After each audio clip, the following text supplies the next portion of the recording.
Bonjour Anne Berest, bienvenue à notre café littéraire pour bien démarrer 2023 ensemble. Bonjour. Vous connaissez le principe, on démarre directement par une confession, celle de votre lecture inavouable. Alors, aujourd'hui, j'avoue tous mes plaisirs. En revanche, cette question m'a rappelé qu'enfant, j'avais des lectures inavouables. J'associe ces souvenirs à des maisons de vacances chez des amis de mes parents où il y avait des bandes dessinées qui traînaient. Ces bandes dessinées montraient des images à caractère sensuel qui me fascinaient. Et je les lisais en cachette. Et c'était des lectures inavouables. Et donc j'en ai apporté un, de Nina Antico, Coney Island Baby.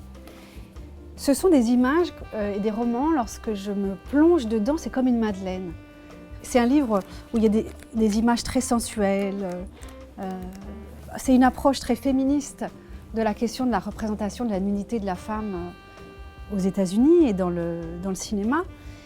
Et en le lisant, je me rappelle de ce frisson d'enfant, de me plonger dans ces images, qui étaient toujours, les romans graphiques sont de la littérature aussi, et de me plonger là-dedans et de retrouver ce frisson comme une madeleine d'une lecture inavouable. Même si aujourd'hui, évidemment, je l'avoue. Et quel est le livre qui vous accompagne en ce moment de votre chevet à vos déplacements ? En ce moment, je lis ce livre qui vient de paraître, qui s'appelle donc « Seul l'espoir apaise la douleur » et qui est en fait la retranscription d'entretiens que Simone Veil a donnés en 2006 pour la Fondation Mémoire de la Shoah. Et ce sont des entretiens qui ont duré 3 heures. Ce livre donc, comporte 2 très belles préfaces. Préface de ses enfants qui disent avoir découvert ces archives et en avoir été bouleversés. Et puis un très bel avant-propos de Dominique Missika.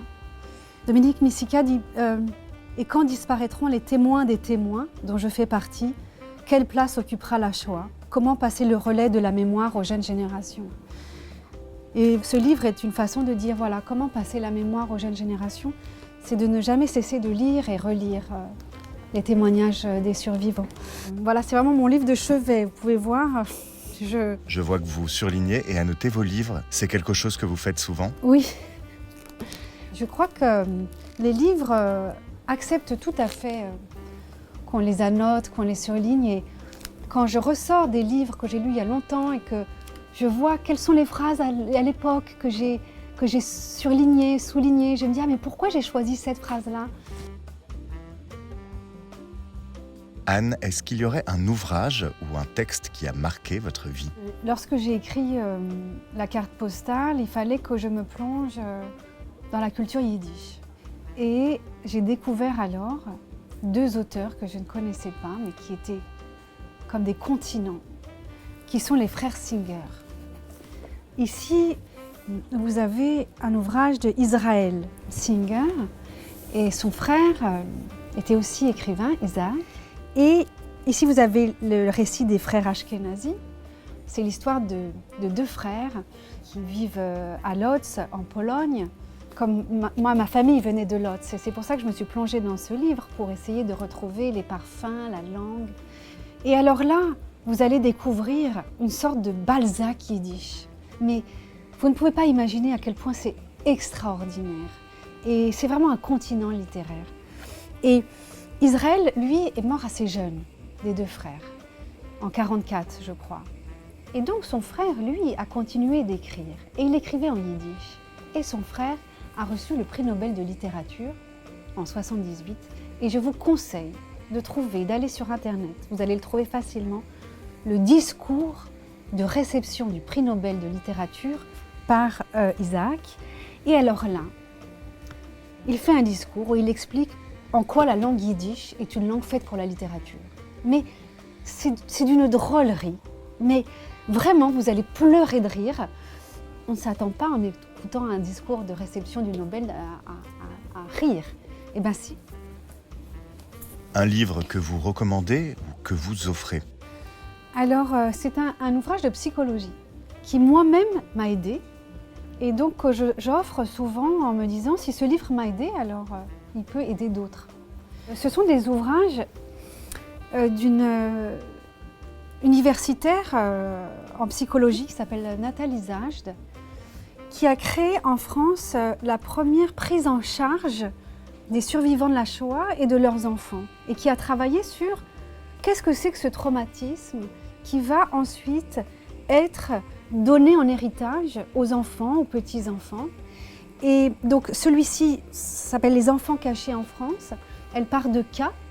Et il y a d'autres livres dans cette collection, par exemple Enfants de survivants et Guérir de la Shoah, et qui sont des livres, voilà, pour moi, quand j'ai écrit la carte postale, dans lesquels je me suis dit, ah oui, ça, je me reconnais, ça, je comprends, ça m'aide, voilà. Et donc, dès que je rencontre des gens de ma génération, nous sommes la 3e génération, après les survivants, et souvent, voilà, j'offre ce livre en disant, moi, ça m'a aidé, peut-être que vous aussi. Le livre dont vous êtes l'autrice qui a tout changé, si j'ose dire. Oui, la carte postale, qui est ici dans sa version poche.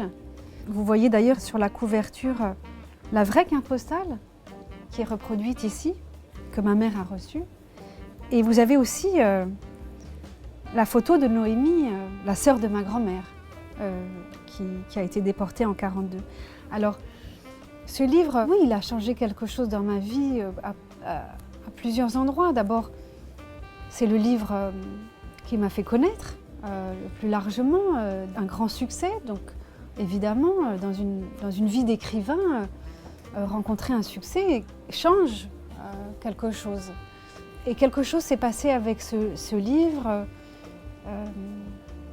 qui m'a dépassée et où je me suis dit, voilà, mon pays d'écrivain, je le cherchais depuis longtemps, je l'esquissais et maintenant je l'ai trouvé.